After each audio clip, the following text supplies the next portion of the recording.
Thank you very much. And the 10 minutes has started running. Having a last slot is really a bit like the after-lunch speech at one of those day seminars. The only advantage is, because you're not sitting at tables, you can't fall asleep. But I'll try to keep this brief and interesting, I hope. So I just want to start off with two basic ideas. One is that collaboration is increasingly important. And the second idea is that collaboration is very difficult.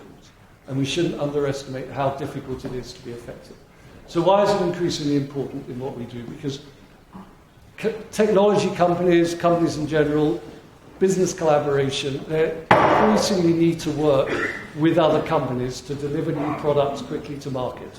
That's one type of collaboration which is increasingly important. The other part is, for business collaboration, is in supply chain management.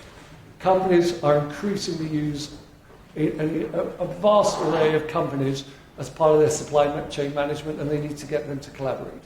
So collaboration, both to get products to market and to manage your supply chain, is increasingly important, but it is very, very difficult. I'm sure it's a statistic you know, but most JVs, classic form of collaboration, fail within 5 years.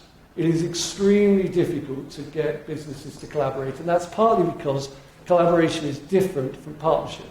Partnership is when two people come together with a shared interest to deliver those shared interests. Collaboration, or business collaboration between different companies, is where you have separate interests which you want to achieve those separate interests, but working with another company. And if you take the supply chain, you've got real competitors who need to work together to deliver a service to a particular company.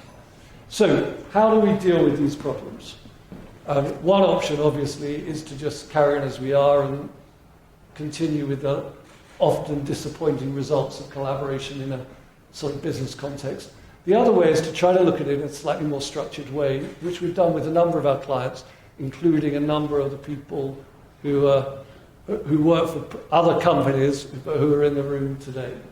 And I think the structured way we've looked at it is to think about collaboration as business collaboration between two different companies as really focused around 5 things. First one is to have a very clear collaboration policy. What is it that each of the parties really need to do to collaborate effectively? The second one is, and this really is very important, is incentives. Beyond, particularly if you're looking at a supplier community of different suppliers, how do you incentivize beyond the revenue they would normally get? How do you incentivize them to collaborate that bit further? It's a very important part to structure that. The third part is to be realistic about information sharing. If you're two businesses, whether you're developing a product together or whether you are collaborating to supply services to a customer, there is some information you're going to be happy to share, but there's also some which you're not. And getting that out at the outset, being transparent about what you will share and what you won't share, is very, very important. I'm trying to think how many of my 5 I've gone through. I've got 6 minutes left. The next thing to think about is ongoing governance of the relationship. You need to make sure that it has to be managed, and I think this is the thing that all of the speakers have been talking about. You really have to put a lot of attention, not just on the structure you create for this business collaboration between parties, but actually working it through the whole term of the life of that collaboration, of that partnership, and having clear governance structures to ensure that you do, and not just having the structure, but using them. We spend an incredible amount of our time, as I know the Alsbridge guys do, trying to help people avoid problems. And one of the key things that we find that the problems are exacerbated because people don't really use the governance mechanisms that they have talked about having, but they don't really use them. So really use those governance mechanisms in any collaborative business arrangement. And then I think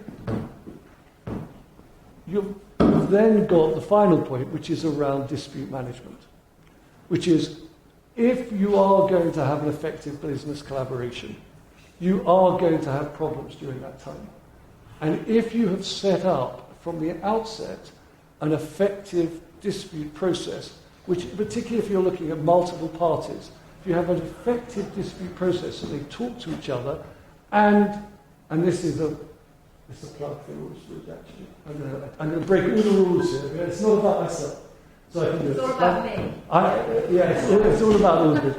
But actually using Alsbridge as advisors to be part of the process of managing the relationships as an effective independent arbiter in a multi-party collaboration can be extremely effective to catch the issues early, to make sure that you can fix them in order to get the product to market or in order in your multi-sourcing environment to do that. That really makes a tremendous amount of difference.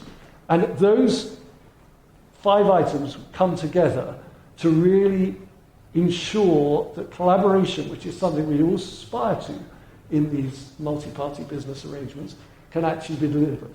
And I think from our experience, and I'm going to finish early, which is always good. When you're the last speaker, the key thing you want to do is finish early. In our experience, working with companies to develop collaboration models of this type, structured collaboration models, there are 2 really interesting things that have happened. One is that initially, 3 things actually. One is they've initially been quite resistant, but having done it for one particular service or one particular project, they're then very keen to roll it out because they can see the disciplines have benefited. What is more interesting is that if you take the multi-sourced outsourcing environment, what we're now seeing is a number of the suppliers taking the initiative and saying, we've seen this work, and if you're moving to a collaborative environment of many suppliers, we, the suppliers, are going to come together and put forward a collaborative model for you, the customer, which I think is a really interesting development and a change in the market in the way the suppliers who do need to work together are interfacing.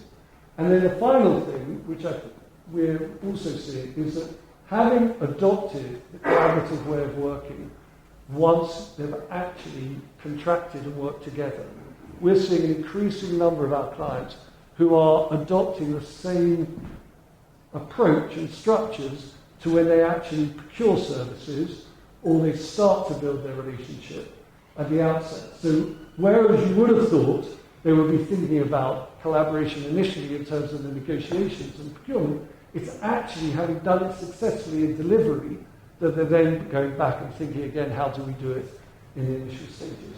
So I think where I'd just like to finish is to go back to, in a sense, where I started. I think we are going to see, for the reasons other people have given, the needs for agility, the needs for speed in innovation. We're going to see more and more collaboration. And the most important thing, from our perspective, is to recognize that collaboration is itself a skill, it's a discipline, and it needs to be structured and worked on effectively in the ways I think all of the speakers this evening have described in order to deliver the value that it can. Thank you.